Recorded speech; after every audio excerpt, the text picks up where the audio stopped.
Okay, good afternoon, ladies and gentlemen.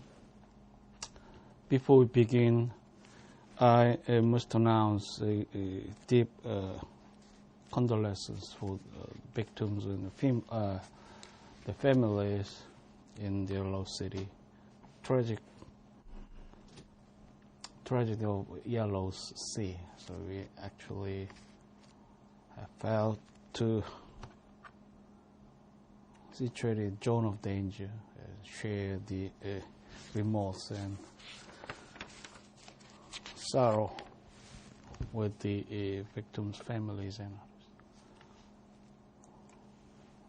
others. Actually, it depraved the whole of nation, and perhaps you may also experience a mental distress or emotional harms from that tragedy.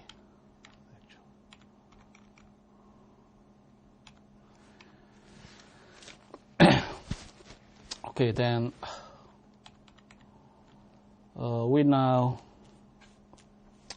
begin with the administrative hearing. Before we enter that topic, we will have some brief about constitutionalism and judicial law in resolving the conflict between the executive and Congress. You will given some of essences in rules and laws and major considerations from scholars and others. Actually, the Constitution will not be dealt thoroughly, never extensively about many important public issues. So the tripartite branches of government would face with some ambiguities and vagueness about their roles. Importantly, the state agencies and administrative branch would not in the constitutional states, unlike South Korea.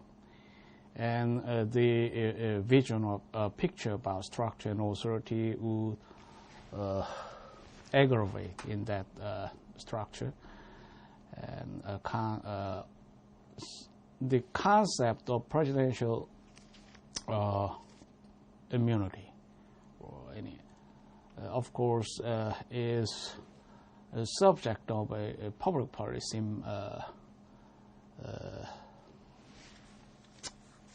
points of ambiguities, how to resolve the conflict.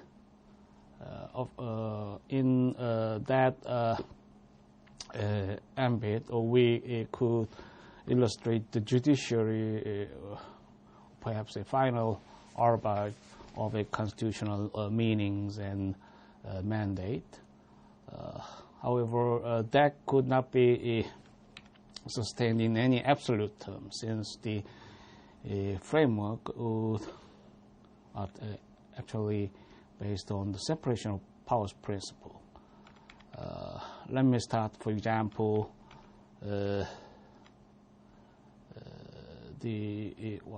of a notorious example involving President Nixon. How do you know him?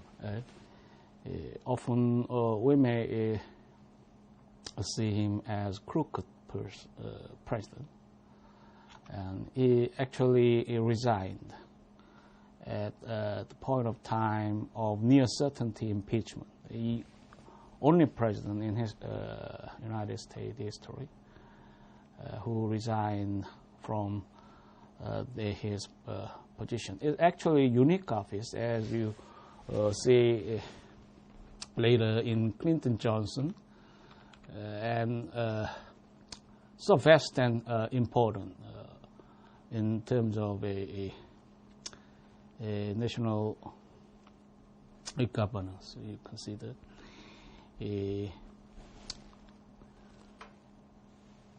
so the judiciary now considers whether President Nixon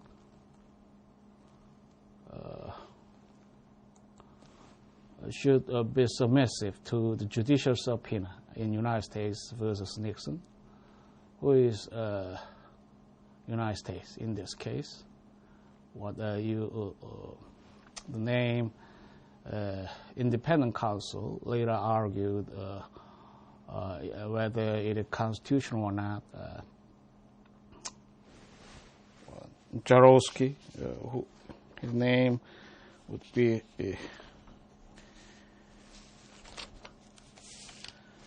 Jarowski, a special prosecutor to impeach Nixon. He is an inferior officer in authority who should be responsible to the president, directly responsible to the president. And Nixon administration also a great regulation how to appoint the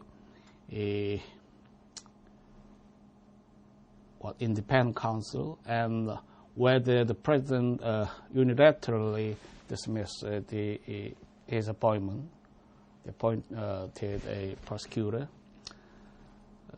How do you see if the regulation would be low in the meaning of consistency orders? The Burger Code would deny equal government, for example, is actually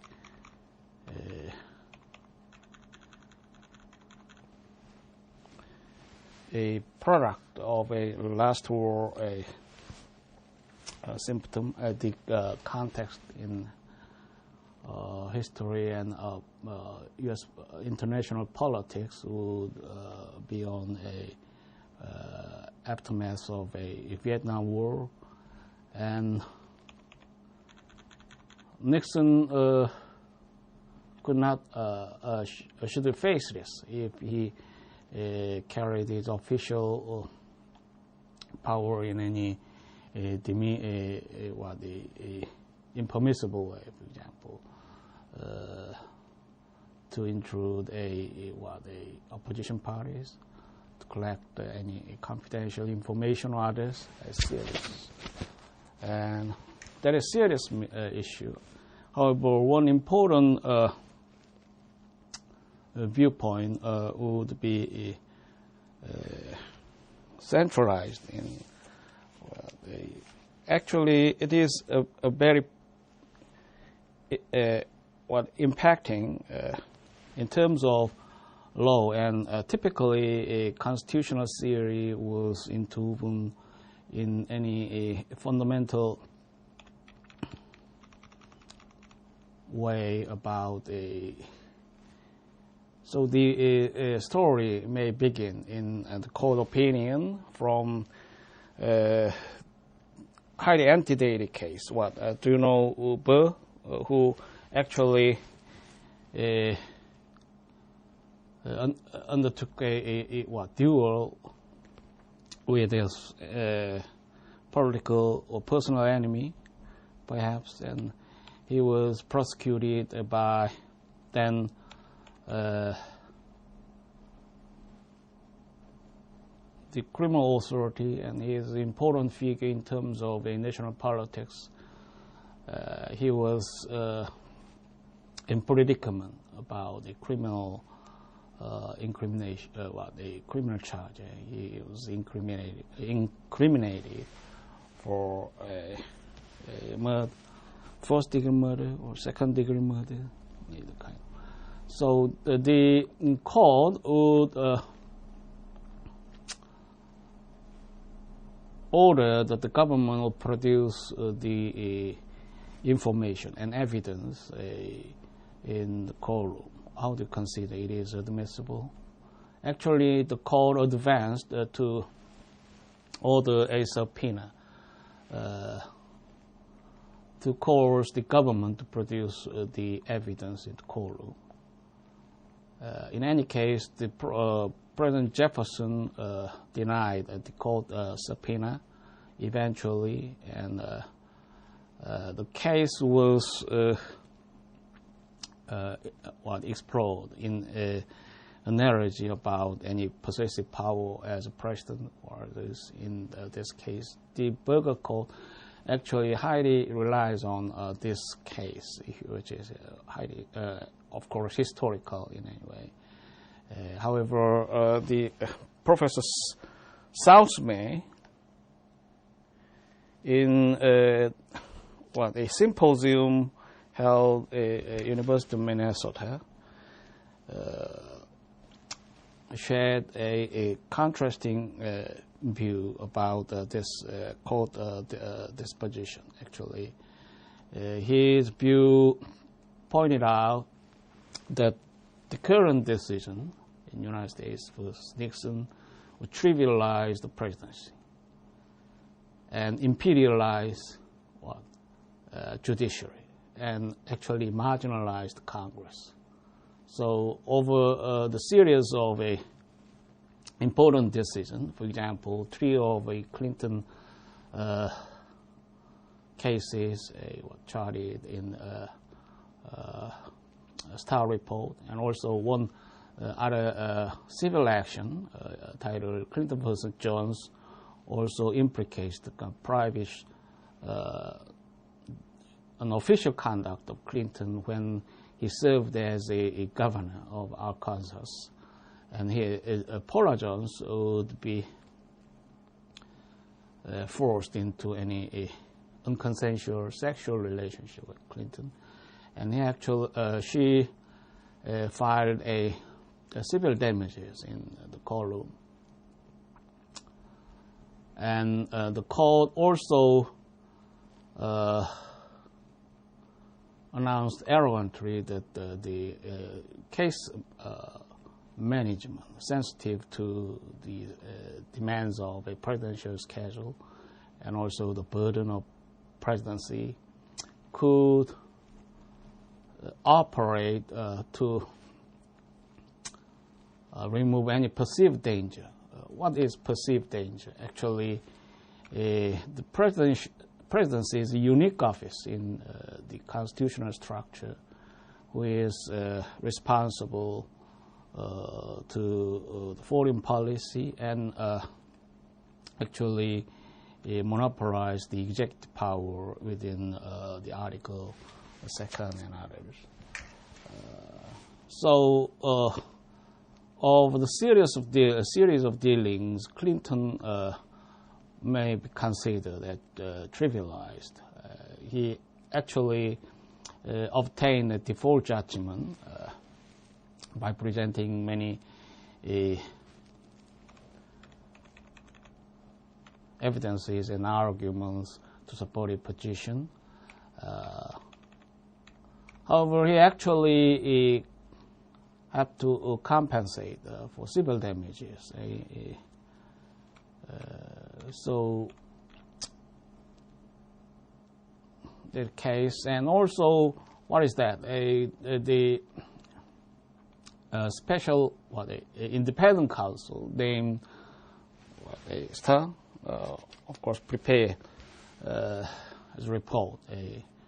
Actually, he acted on the ground of new Governmental Ethics Act, and perhaps revamped in the effort of Congress about the possible intermeddling of broader branches. So the Congress would be placed a central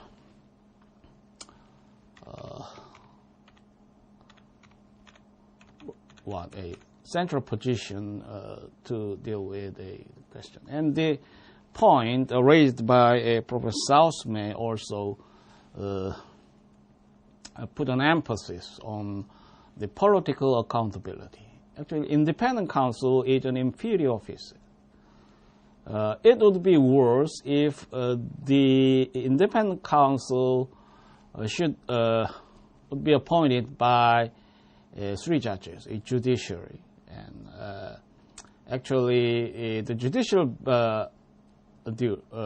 business would be distinguished from normal context of administration or function. For example,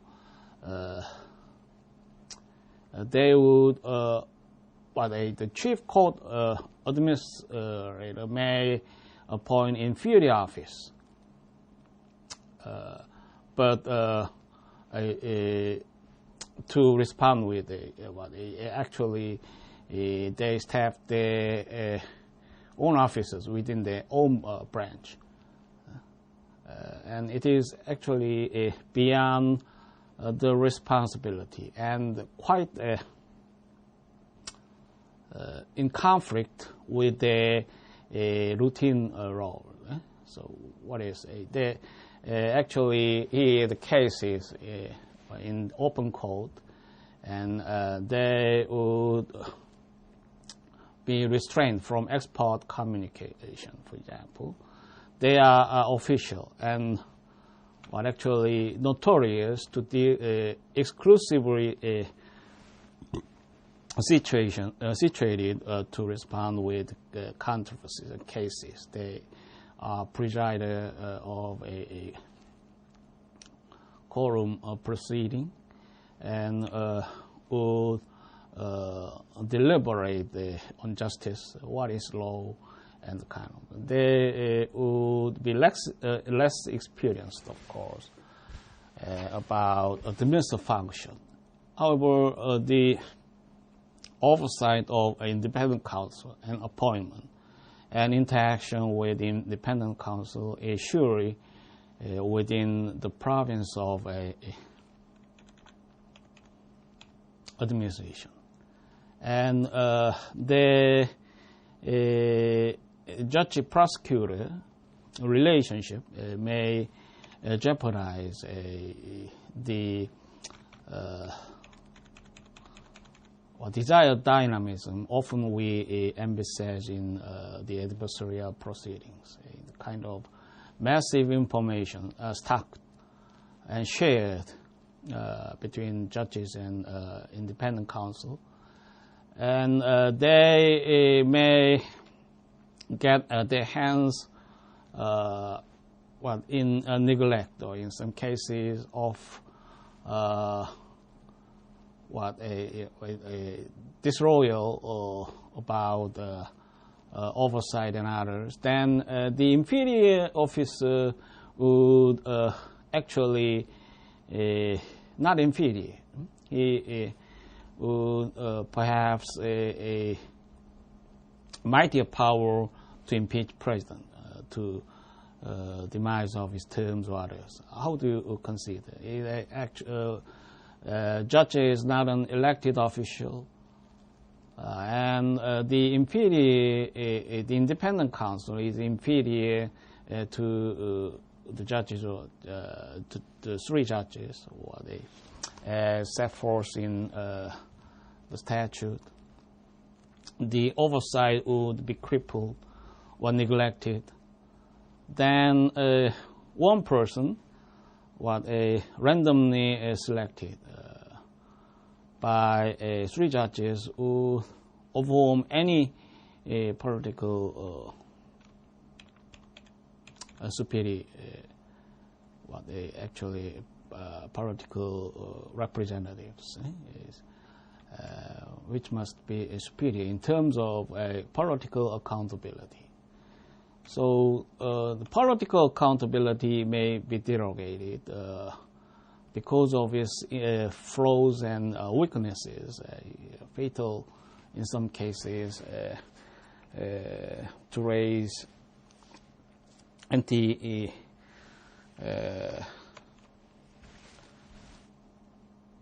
kind of anti-majority difficulty is actually contravenes the spirit and of fundamentals of a democracy. The point raised Professor Southmay, Minister of Law, actually it is very controversial nationwide and brought the scope of repercussions, not only in terms of a federal structure, but also through the terminal of a state function, what is a state government response from respective states also echoed, and controversies. So the area is quite delicate, which compels us to rethink these three branches in government. And that could not be declared in any express terms within the Constitution. So it is the kind of issue we approach in terms of public policy. So it's actually gray area we consider between law and public policy. How much are you persuaded if the court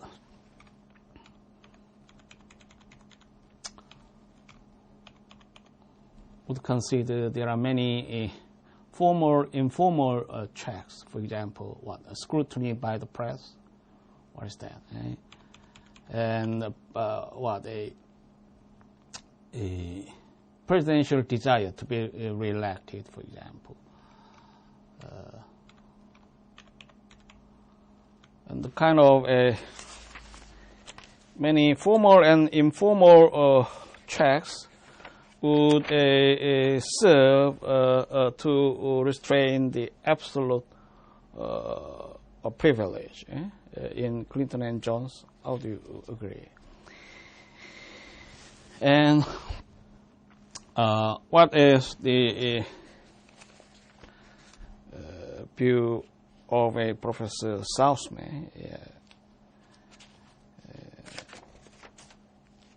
He also raised that the case eventually led to the institutional hubris of a judiciary. So it would not be proper in terms of a check and balance mechanism. And also, what is that?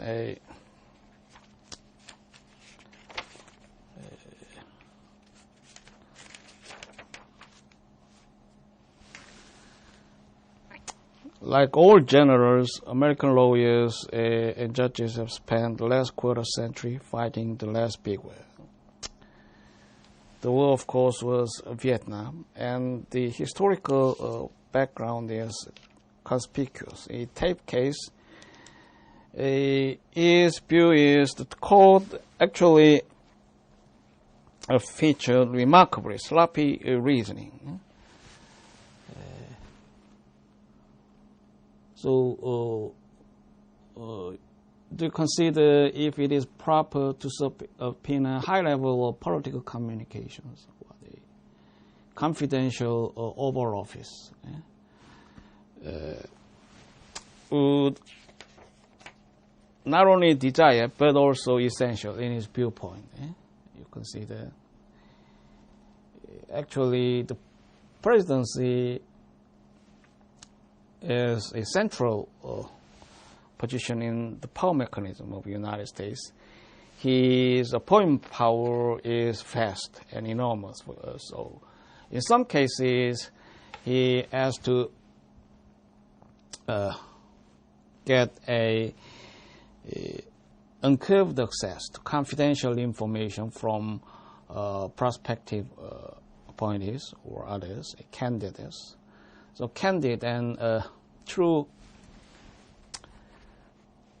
opinion or information need to be presented to presidency in order for a proper and most effective appointment. So actually the court perceived in different ways, however. Professor Southman conceive it is basic and invaluable to ensure an internal space for each branch. They have high needs to exchange confidential communication. And his logic would be very persuasive if you consider, for example, what is attorney and client privilege. The kind of evidentiary privileges are extended in scope. We have federal rules of civil procedure, and you are well be aware of the kind of concept of what is the doctor and patient privilege, husband-wife privilege, for example, and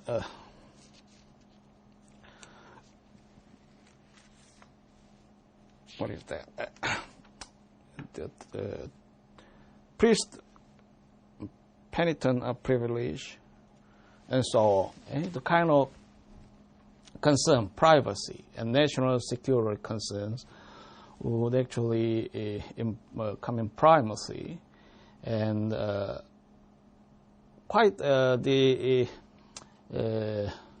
respective power has limits and exceptions, and also the evidentiary privilege in this kind would have many spaces to what they be rooted in civic concept and virtues. Then why then we are reluctant to endorse the confidential over office? It's high. The position is important and notorious to make a basic foreign policy, for example, and he is expected to conduct the law as commander-in-chief in the terms of Constitution, U.S. Constitution, and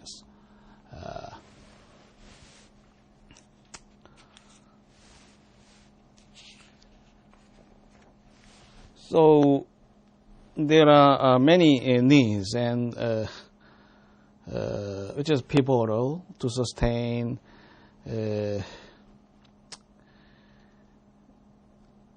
the argument from White House, for example. Actually, President Nixon would be well depicted as crooked. See, for example, what is that?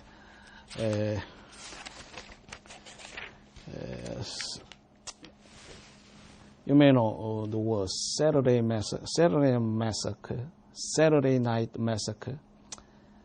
He actually the independent counsel named Cox to Jarowski, and this episode is quite pounding, which results in dismissal of scope of high-ranking officers, or 67, and the Saturday massacre denotes the arbitrary dismissal of an independent counsel in for replacement of a Jarowski.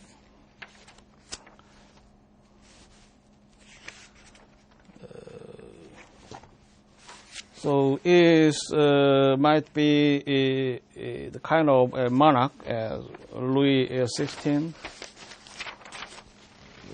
hoping Jarowski and the public would be satisfied. Nixon turned over edited transcripts of 43 conversations, including portions of 20 conversations demanded by the subpoena. James Clare, Nixon's attorney, then requested Judge John Sirica of the U.S. District Court for the District of Columbia to quash the subpoena. While arguing before Sirica, St. Clair stated, he is Nixon's attorney, "The president wants me to argue that he is as powerful as a monarch as Louis XVI, only 4 years at a time, and is not subject to the process of any court in the land except the court of impeachment. So how do you perceive this concept, and how do you evaluate his statement? Actually, the impeachment trial is a formal institution. The constitutional drafters envisage against misconduct and unlawful behavior of a president, and the institution would be shared with many democratic states in contemporary times also.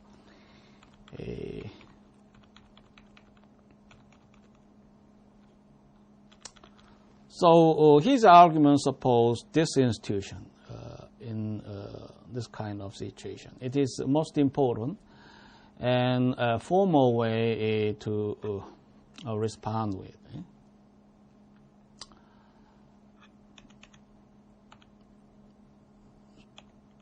So Nixon actually resigned. Near certainty of impeachment. How about Clinton? The study report may eventuate to bring President Clinton to the formal proceeding of impeachment in the Senate. So for that contribution, independent counsel Starr was named the Times Man of Times Man of Year. It's actually a notorious story for the global public, and which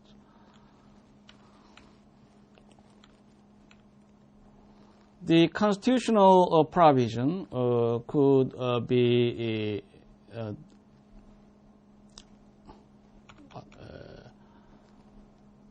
scrutinized prudently in the case that actually involves many technical issues about,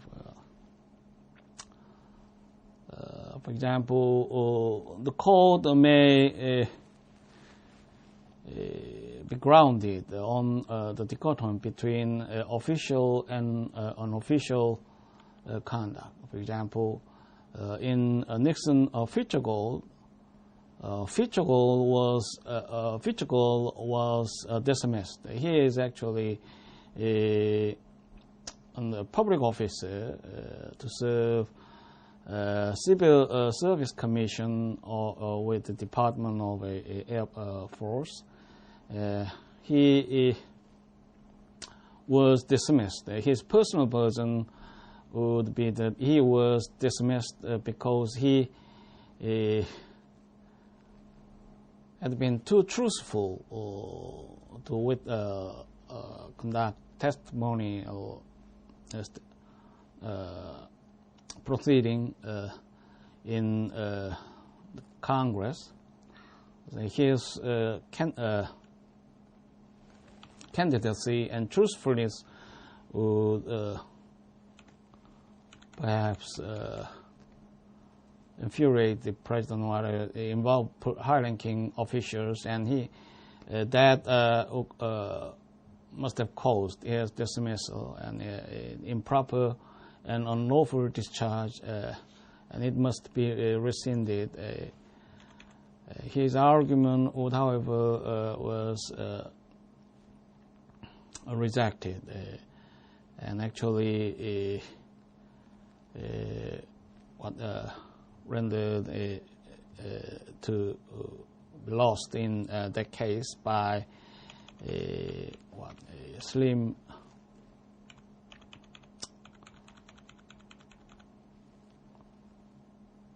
majority. Actually, in that case, the court would see it important. President Nixon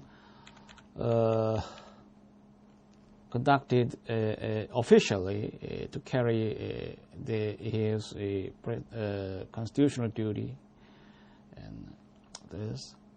However, in Clinton versus Johnson, you will see the course of episode would develop in private context and not official. So unofficial conduct would not be sustained to merit an presidential immunity. Of course, some argue that the court would grant a qualified immunity in this case.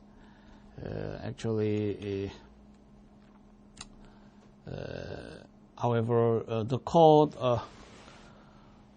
would order that the evidentiary process would continue, notwithstanding its attribute of matter.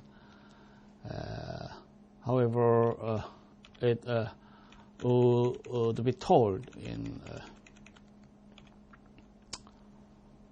which could not advance to final disposition. So we may conceive a temporary immunity, for example. However, that also would involve many challenges and difficulties. How to detail its shape and essences, for example. What scope of a statute of limitations would feature to respond adequately with this issue, and also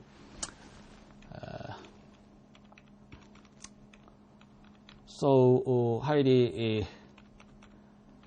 delicate.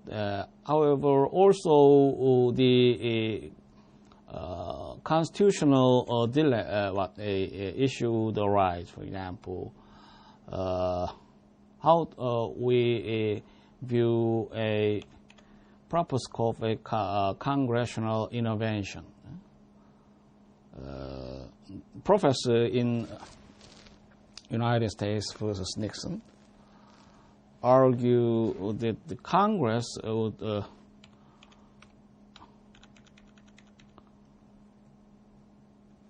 effort to make it better. However, that still remains unresolved, the constitutional issue, whether the statute could be permissible. So the logic would be circular. The judiciary may disfavor the congressional response in other cases. So actually intertwined to impose many public issues, public policy issues, for example. It is institutional and legal in sense and structure, theory, tenet. However, it also involves a public policy to deserve the whole conscience of nation. What is that? I may accept some picture. The first one is now for a past president. He committed suicide in recent years, and he was only president in the Republic of Korea who was impeached in the Constitutional Court, actually. So the requirement now set forth in the Constitution about the impeachment trial is fairly encompassed with the United States. So he perpetrated in permissible unlawful act in the course of an official duty and nation. And we also have some other provision to for the criminal privileges for the president of South Korea. Actually, she should be immune from criminal criminal prosecution during his tenure, 5 years. And what is that? Of course, that incurs many possibilities of a diverse interpretation. How about subpoena, other ancillary procedure to comprise the whole process of a criminal,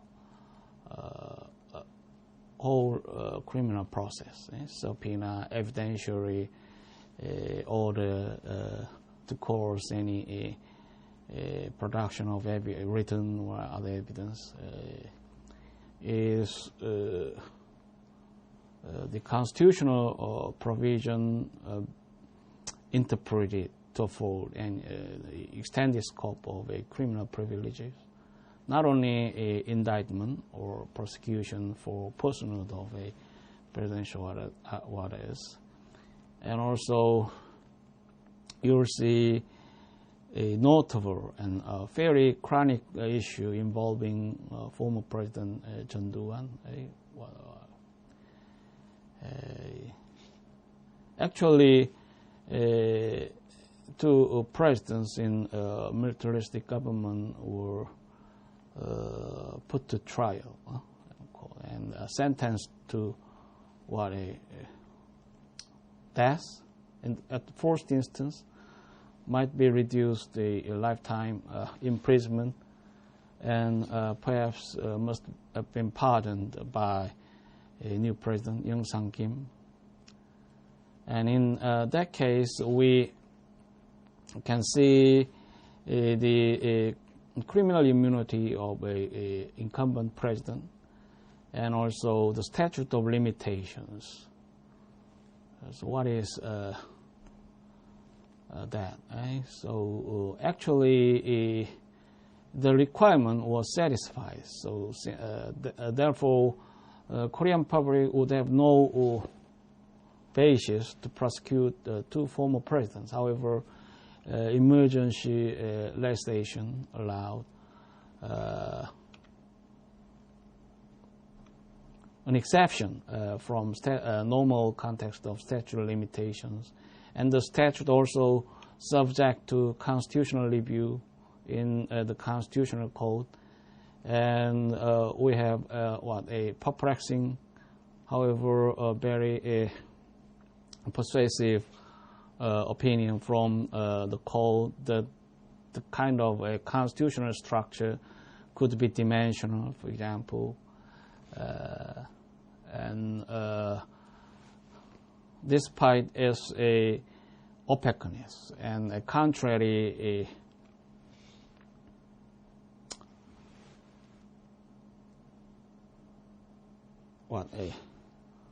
contrary dealings against the express language Constitution, the statute should be sustained constitutional, since it's actually the will of Korean Republic in that context. It is prevailing ethos and compassion of Korean national to put two former presidents to the criminal trial. And the case might be settled in any a definite way about civil action raised by interest parties against the presidency. The context should be settled by adjudication, and no precedents I consider, however, in the Korean Republic. And as I've introduced, the case titled Clinton versus Jones would entail that issue. So the court elicited a qualified privilege for the presidency, and actually a controlling case about civil action and a presidential privilege.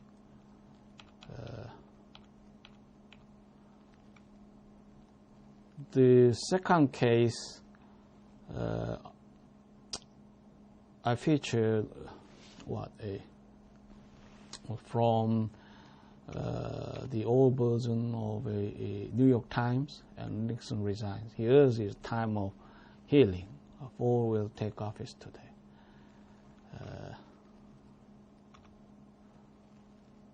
And in the second half of this class, I intend to explore administrative hearing. The first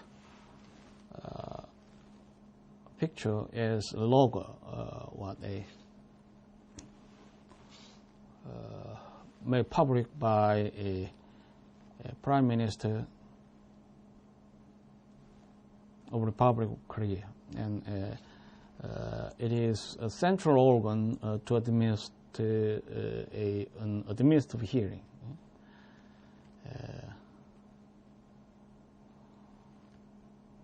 So I also recollect the other point about a presidential immunity, and in Nixon, in United States versus Nixon, the presidential regulation would rise as important. Actually, Nixon administration prepared and implemented the regulation which governs the appointment of independent counsel and dismissal, as I've said. And the dismissal could only be in effect if the Senate approved its dismissal. Actually, we have some classes and a distinction in terms of inferior officer and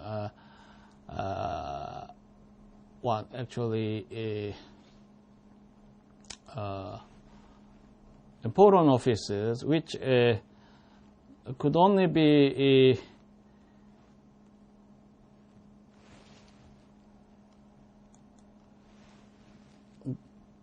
grounded for Senate approval. So the higher ranking officer, not inferior one, should obtain a Senate approval to make the appointment effective. And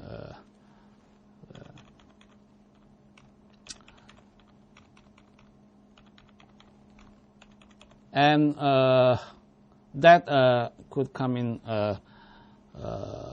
to consideration. For example, what is that? The president may abrogate the legislation, since it is unilaterally officialized by president. That will not be the case. However, in Republic of Korea, you will learn scope of provisions about the Prime Minister and a ministerial conference, which is actually be seen to entertain a constitutional status. You see? So it could not be made abdicted or any neglected to be derogated. Right?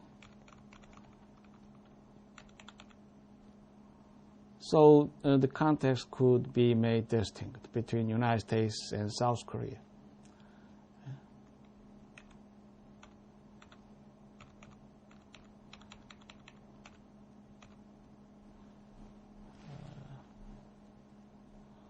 then Professor Southmay would be in pro-presidentialism. What you will learn if you read his article throughout. Also urges the importance of pro-presidentialism.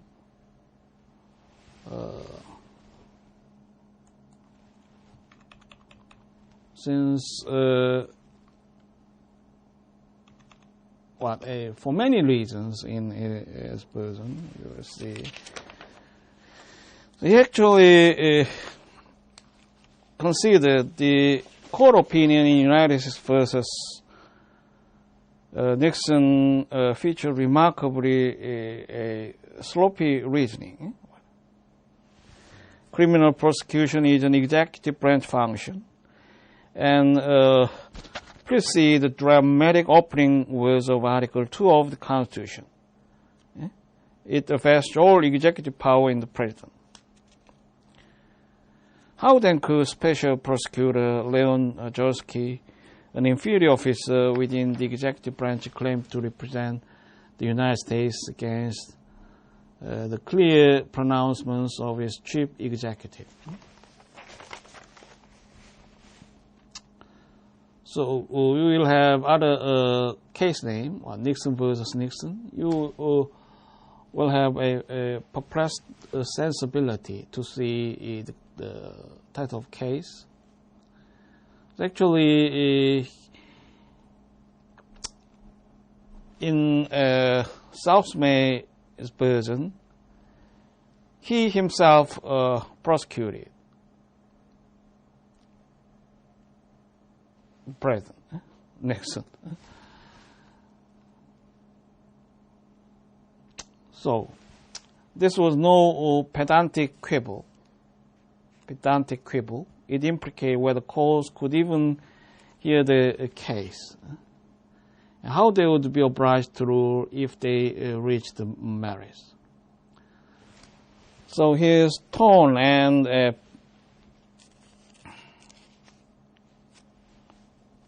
criticism very strong in favor of a pro-presidentialism. His view is that the court has gone too further to abrogate the many standing rules, for example, evidentiary rules. And the court should be crooked to impede president. He pointed that the president would be crooked and the court would be honest to travel the constitutional structure, a prevailing sense and understanding of Constitution. Given that Jorsky was nothing more than Nixon's subordinate,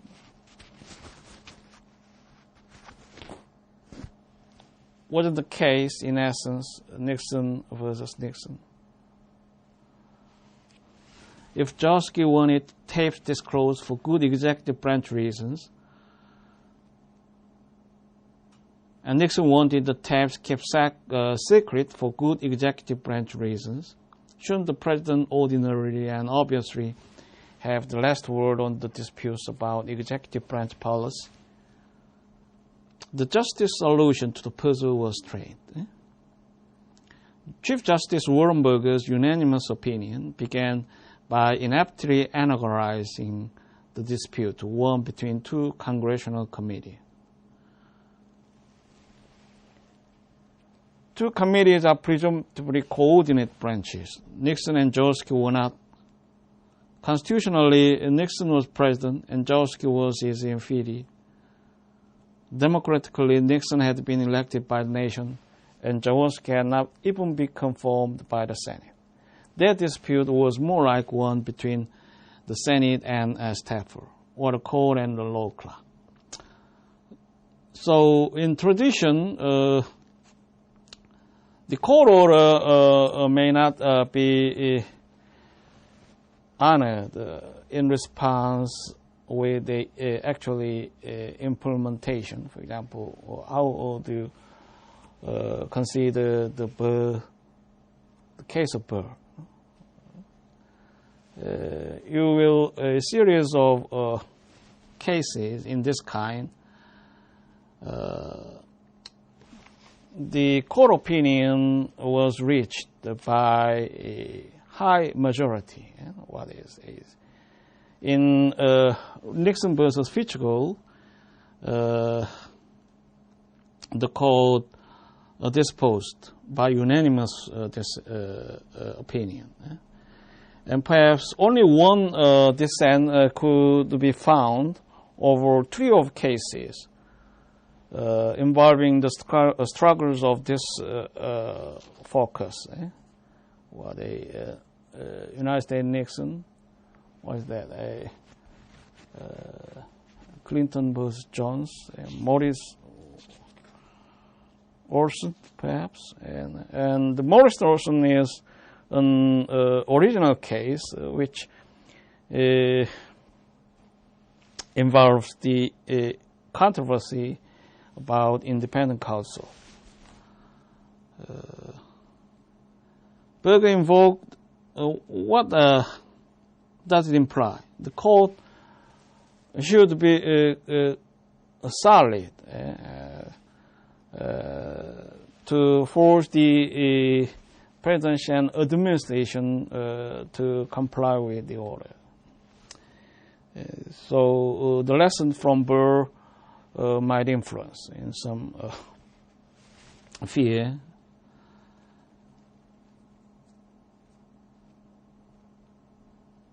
So the problem about Nixon administration regulation, in which Nixon promised Mr. Jaworski a free hand in his investigation, and further promised not to fire Jaworski without concurrence of various congressional barons. So, how do you see Saturday Night Massacre?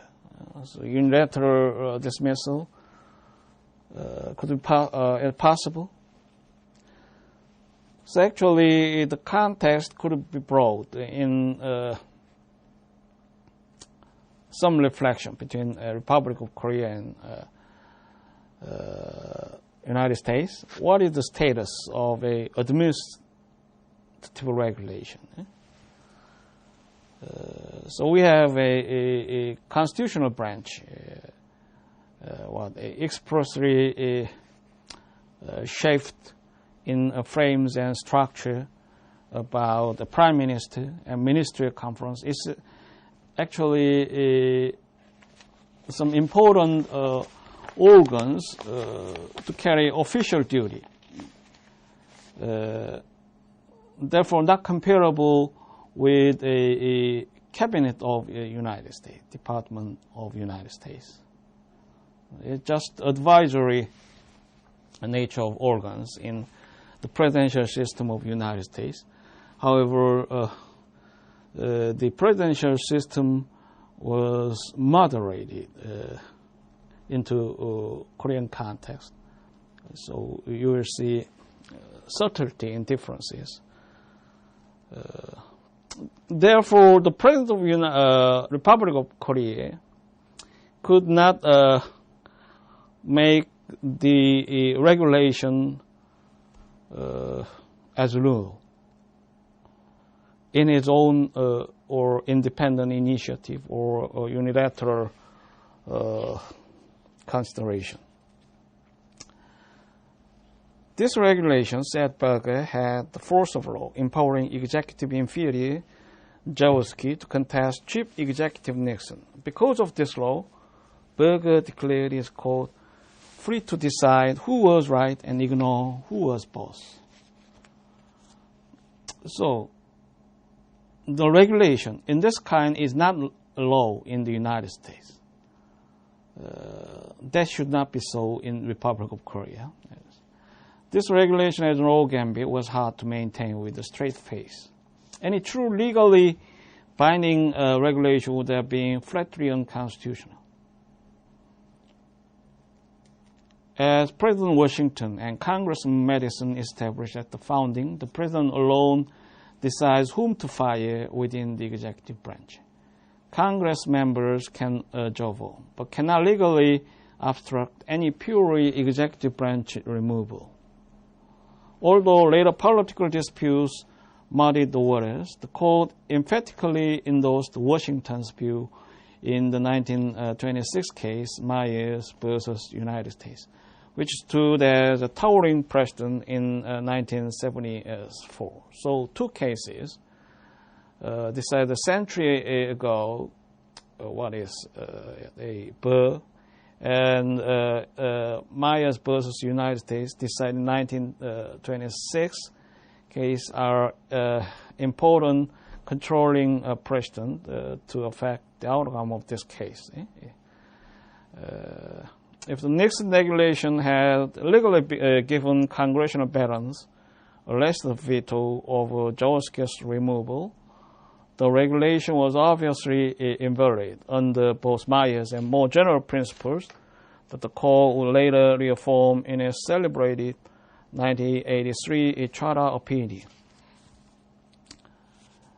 So the interbranch dynamism could be actually barred in constitutional since it may contradict constitutional structure or authority. Charter opinion is notable illustration, as I commented. Thus, the Nixon regulation could not properly count as law in court law. It had to be understood merely as a read-my-lips political promise designed for public consumption, not judicial doctrine. Even if the regulation somehow counted as law, the court also conceded that the Nixon administration was free simply to rescind the regulation unilaterally. So, why wasn't it enough that in the Bear courtroom, the president was clear saying that he disagreed with his inferior about the proper discharge of executive branch business? The best answer is one, that the court never stated a forthrightly. So you will read some hypothetical statement or opinion, framed by Professor Southman. Actually, he takes a part to support the purpose of symposium. So his part would be pro-presidentialism. So his argument is strong to criticize the weakness of a court opinion.